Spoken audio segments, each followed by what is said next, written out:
The front door of the Salty Gull swung shut behind him and Vic Rizzo's beefy hand shot out in a dismissive gesture. "Your kind isn't welcome here. Too rowdy.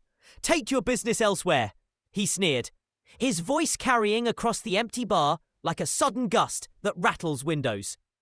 Mac Macmillan, freshly discharged but unarmed, save for the quiet confidence in his grey eyes, sat stiffly at a corner table. His beer, cold and untasted, sat half full before him. He hadn't said a word, hadn't stirred a ripple in the murmur of this Tuesday night haunt. He simply observed. When Vic jerked his thumb toward the exit, Mac stared for a heartbeat, then asked, "Rowdy?"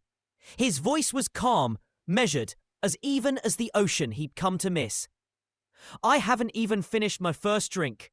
A bead of tension crackled in the space between them, and Vic's scowl deepened, until he pronounced, "Then out you go, before I make you leave myself." What would happen when a man trained for battles on distant shores faced one born of prejudice? Mark Mac Macmillan had worn the trident on his uniform for 15 years, an insignia earned through dawn drills in the Arctic chill, through midnight insertions in deserts where the ground shimmered like liquid metal. He'd learned to read a room the way others read a map. Every glance, every hushed whisper, every shift in posture marked threats and opportunities alike. And yet, civilian life was a different kind of unknown. When a mortar blast finally found its mark, shattering bones and dreams alike, he'd been honourably discharged. The ocean's lullaby called him back, so he rented a room above a creaky tackle shop in Port City. He traded tactical vests for faded baseball caps, night vision goggles for the lighthouse beacon's distant glow, and found that the silence of civilian streets rang too loud in his head. Could a man whose life had been defined by precision and purpose find peace in a place defined by salt and solitude? The Salty Gull was a waterfront bar built of weathered timber and neon signs, where locals nursed their sorrows and tourists chased cheap thrills. On weekends, the strings of a battered guitar would tug earphones out of pockets. But tonight, a Tuesday, only a few hunching silhouettes dotted the room. Mac stepped to a table in the corner, coffee-coloured walls stocked with nautical charts, and ordered a beer. He hydrated at table with cautious scans. If a man could stay alive by noticing a loose floorboard, penalties for missing it could mean more than spilled ale. Vic Rizzo, owner and self-appointed keeper of this tight ship, wore his scowl like a badge of honour. He prided himself on a rulebook as invisible as it was arbitrary, and anyone who tripped its unseen line became a target. From the moment Mac walked in, he saw a threat where there was none, simply because Mac's posture spoke of readiness rather than relaxation. When experience becomes suspicion, how quickly does hospitality sour to hostility? After 20 minutes of silent judgment, Vic crossed the floor. He loomed at Mac's table, arms crossed, breath smelling of stale beer and smoke. "All right, pal," he barked, as though addressing an army preparing to charge. "You been sitting here, staring for 20 minutes, casing the joint or something." Mac looked up, surprise flickering, before he slipped on his calmest tone. "Just enjoying my beer." Vic snorted. "I don't like military-looking types in my bar. You guys bring trouble. Now finish that swill and leave." Mac's jaw tightened. He placed his hand on the beer glass with deliberate care, his own small act of defiance, and said quietly, "I believe I'm a paying customer. I have the right to finish my drink in peace." Vic's fist cracked the tabletop. "Wrong. This is my bar, my rules. Out before my bouncer does it for you." Mac looked at the bouncer, towering, silent, then back at Vic. A fight would solve nothing. Police, lawsuits, headlines, none of it fit his plan for a new life. He stood, slid his chair in, and dropped a few bills beside the glass. "Keep the change," he said, and walked out. When dignity demands departure, does pride demand a fight? Outside. The night air was cool against his heated skin.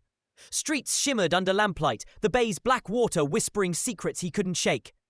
Mac walked until his legs ached, until the sting of injustice coiled in his gut like a serpent.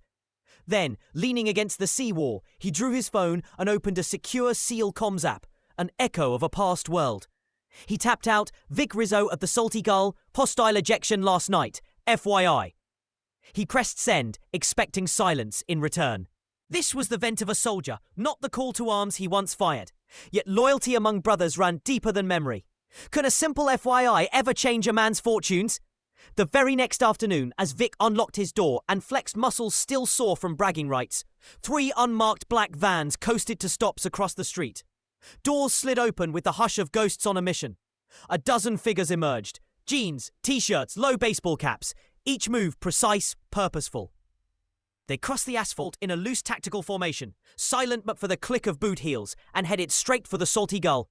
Their air of coiled energy made passerby eye them, and then quickly step aside. Senior Chief Jake Rock Reaper led, his gaze locked on Vic as though reading thoughts. Vic's bravado wilted. He knew that bearing, the watchful intensity, the coiled readiness. He'd glimpsed it in Mac the night before. Now it was magnified 12-fold. And this team wasn't here to sip brews. When ghosts of allegiance walk in unison, who dares stand in their path? Vic stood in the doorway, small and blinking under the SEAL team's wall of silent reproach. "Can I help you, gentlemen?" he stammered, voice cracking like old wood. Rock stepped forward, eyes stripping away bravado and lies. "We understand you had a misunderstanding with one of our associates, Mr. Macmillan." Vic sputtered excuses. Bad vibes, nothing personal. But a low rumble of amusement from Tank, the giant medic, shook him. Rock's tone remained calm, but each word carried the weight of orders obeyed without question. "You insulted him, threatened him, and kicked him out on a whim.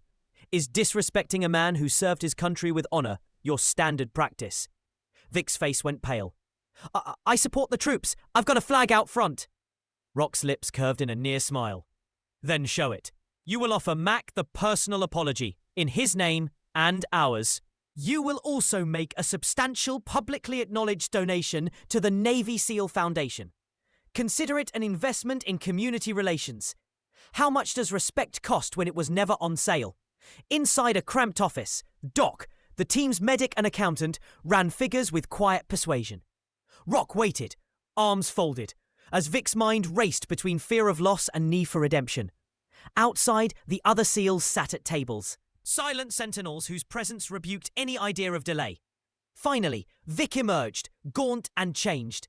He called Mac, in full view of passing pedestrians and the bar's new sign, veteran-friendly. The bar's front porch bore a plaque bronze in the afternoon light, declaring support for veterans. Mac received word through the same secure app that solidarity had triumphed over small-mindedness.